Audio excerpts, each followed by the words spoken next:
Fala, seus lindos! Chablé aqui, tudo beleza?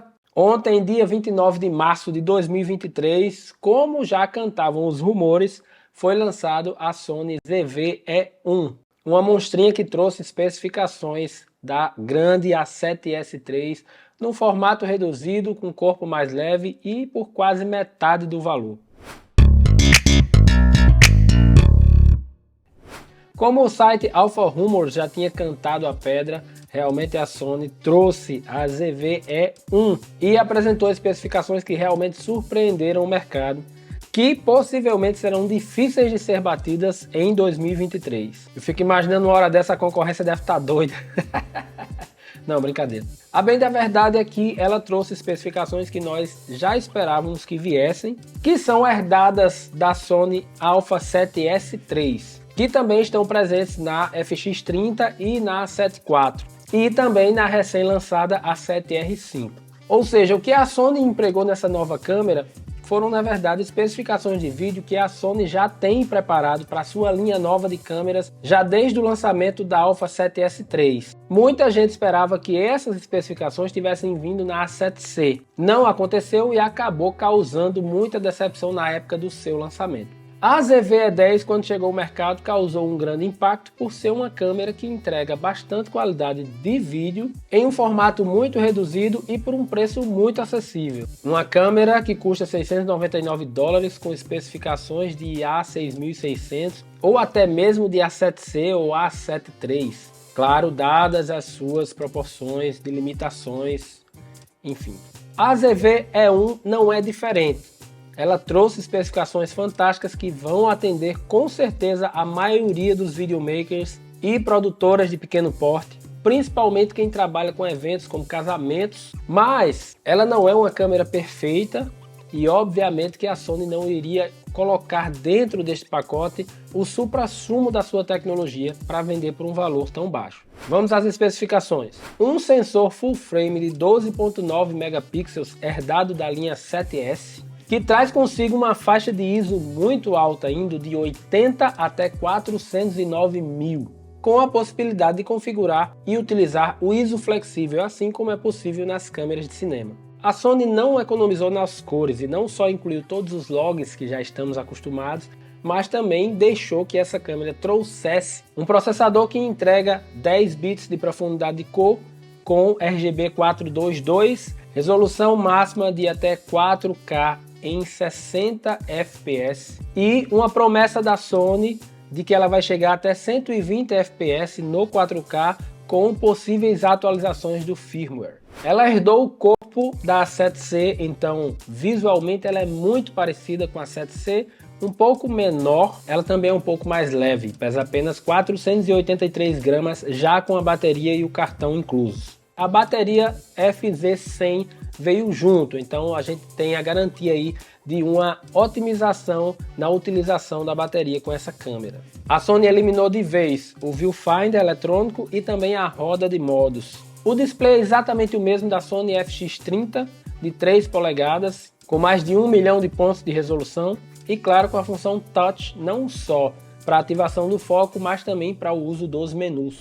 O sistema de foco foi herdado da A7R5, incrementando a inteligência artificial, que reconhece não só o movimento do corpo, mas também o aprimoramento do rastreio de rosto e olho e ainda o acréscimo do tracking de objetos. Como a Sony não sabe brincar, eles acrescentaram um tracking de avião, de carro, de trem e na parte de seres vivos, além de humanos, animais, divididos em animais como cães e gatos e aves, eles ainda acrescentaram um foco em insetos. Essa câmera tem 759 pontos de foco e esses pontos cobrem 95% da área de enquadramento.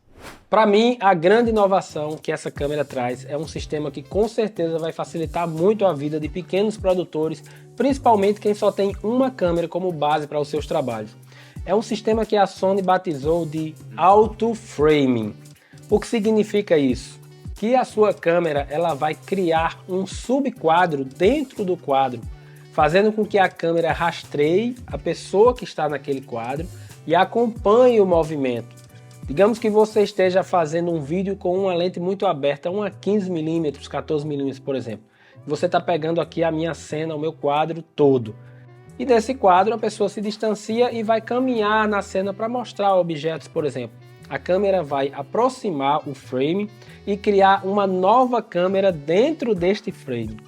Isso sem você precisar de um assistente estar caminhando com a câmera com você dentro da sala. Isso é fantástico porque essa câmera foi pensada para vlogger. Então, se o cara é um vlogger, se ele trabalha criando vlogs, na maioria das vezes ele está sozinho. Então é bem possível que ele vá poder produzir vídeos mais bem elaborados utilizando apenas uma câmera e sem precisar da presença de um assistente no set de filmagem. Essa mesma inovação permite que você trabalhe fazendo entrevista, por exemplo, onde duas pessoas terão 2 frames recortados e esse frame pode ser selecionado no toque da tela. Ou seja, câmera 1 para você, que é o entrevistador, e câmera 2 para o seu entrevistado.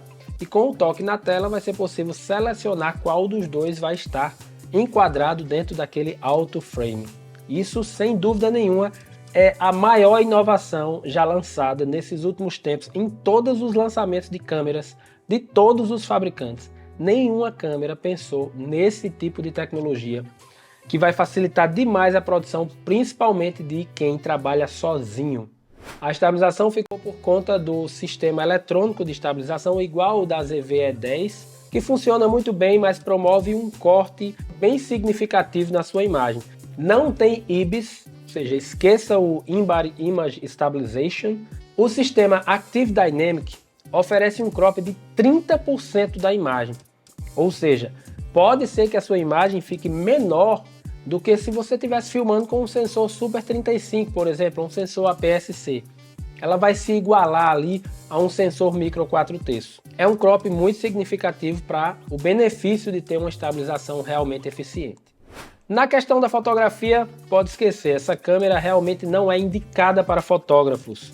Primeiro, o sensor dela, apesar de ser muito grande, possui uma quantidade muito pequena de megapixels.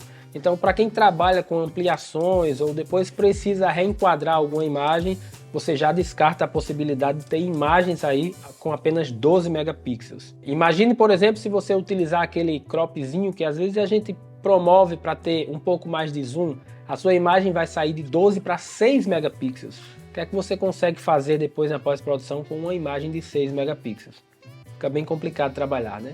Trouxe ainda a Smart Shoe da Sony, que traz aqueles contatos eletrônicos onde podem ser plugados microfones e também alguns flashes. Mas mesmo ela tendo a Hot Shoe ou a Smart Shoe, podendo conectar um flash, a câmera não traz cortina.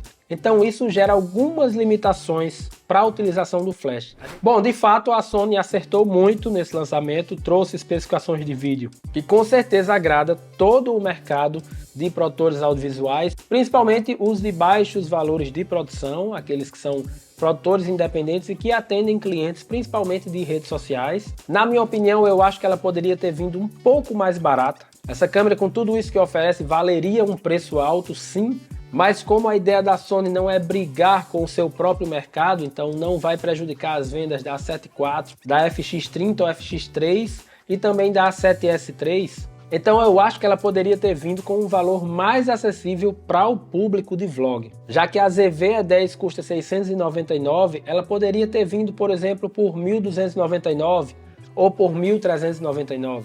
Mas essa câmera por $2.199 eu acho bastante cara, levando em consideração que uma A7 IV custa $2.500 mais ou menos. E uma FX30 custa apenas $1.798. Ou seja, a ZV-E1 veio mais cara que a câmera de entrada da linha de cinema da Sony. Sinceramente não entendi essa aposta de preço da Sony, mas tenho certeza absoluta que essa câmera vai ser um sucesso de vendas e a gente vai ver muita câmera dessa sendo utilizada nos casamentos e na maioria dos eventos, haja vista ser uma câmera que vai oferecer muita coisa boa de vídeo por um preço ainda reduzido. Eu creio que ela vai chegar aqui no Brasil por cerca de 14 mil, 15 mil reais.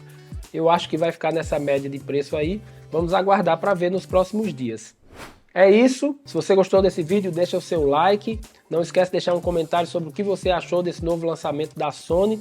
Compartilhe esse vídeo com um amigo torne-se um membro para ajudar o canal cada vez mais a crescer. Dá uma chegadinha aqui nos canais parceiros que estão na descrição e a gente se vê no próximo vídeo. Valeu!